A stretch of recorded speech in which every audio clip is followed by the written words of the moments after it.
everyone, this is Brittany here with your Art Fill, and today I'm going to be trying out these neon craft paints.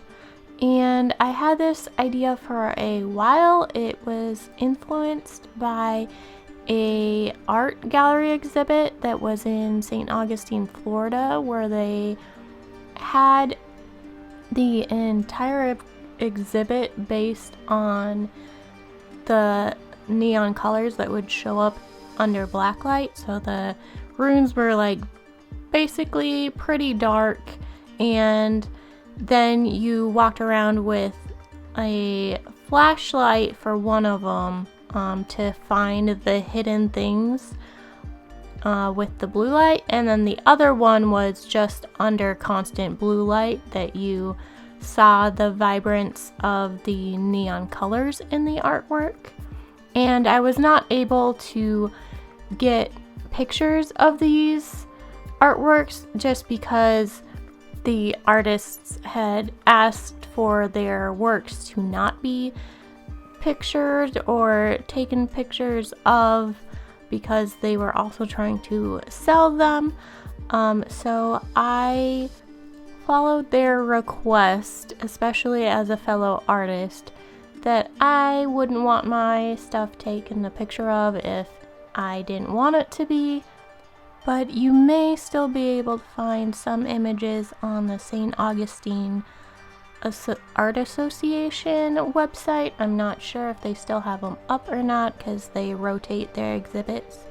But I'll try to leave a link to that website if you want to just check out that area. And if you plan on vacationing there sometime, then you can, it's free to go to their art exhibit. So that's one of the things you can do for free if you plan on visiting St. Augustine, Florida anytime. But I've been yapping, so you saw me do swatches already previously. I wanted to see what it would look like before I started painting something, trying to test out the colors and how vibrant they are. Which, if you've been around my channel, that's usually my go-to for these trying out videos.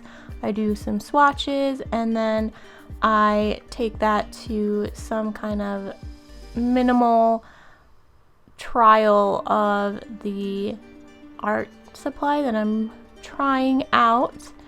So I cut out a piece of muslin canvas that it comes in kind of almost like a sketchbook, that it's not already put on the wooden stretcher bars as a full canvas or a mounted canvas, I guess.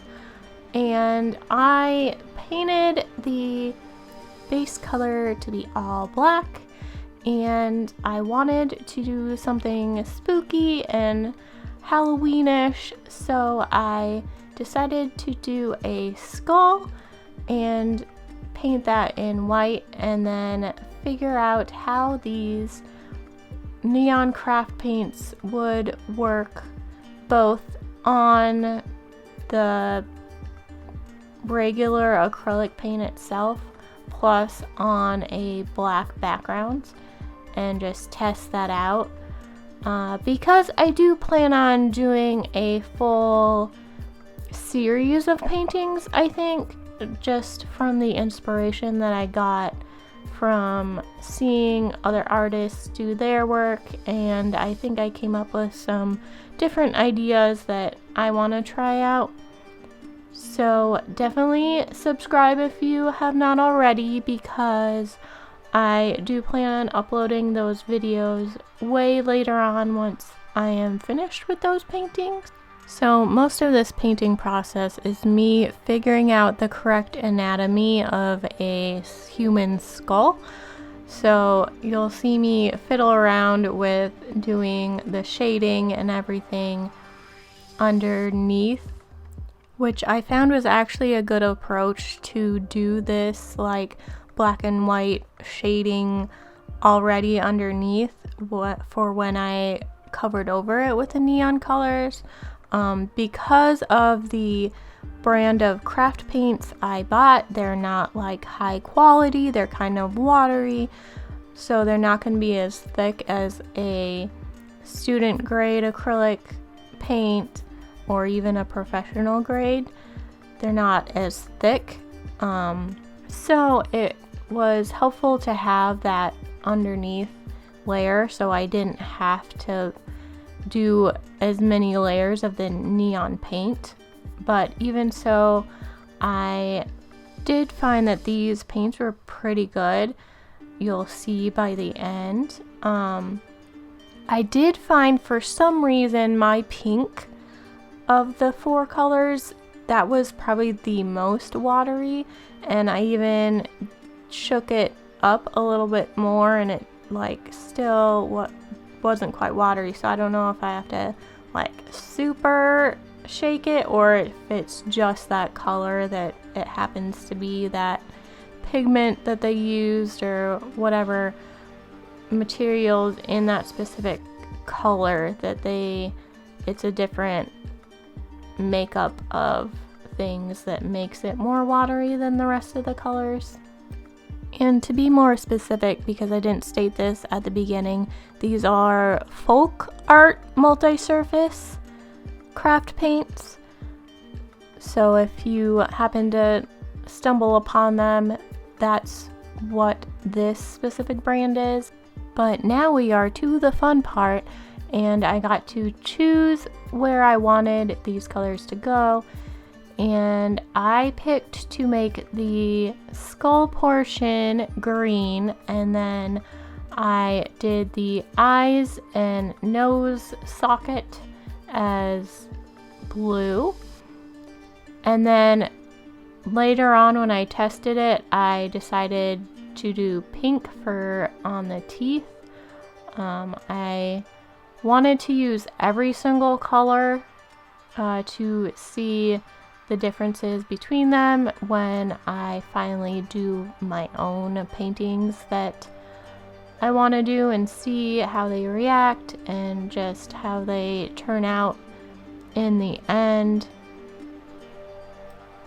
And like I said before, because the pink is so much more watery than the rest of the colors, it seemed to not turn out as vibrant under the blue light. But then I got the idea to kind of do a splatter paint effect with it, which it still, even though it was watery, it still wasn't watery enough to really get the full water splatter effect that I wanted. So I ended up like dry brush stippling it on and then adding it to the teeth so that the teeth would also shine like everything else. And then I also added it kind of like a halo around the skull as well. Now we're getting close to the end reveal. Thank you so much for being here and watching this video. Please give this video a like if you enjoyed this neon paint trial, and please look out for the upcoming videos with this paint as well. I'm really excited to do full paintings with them. Thank you so much for watching.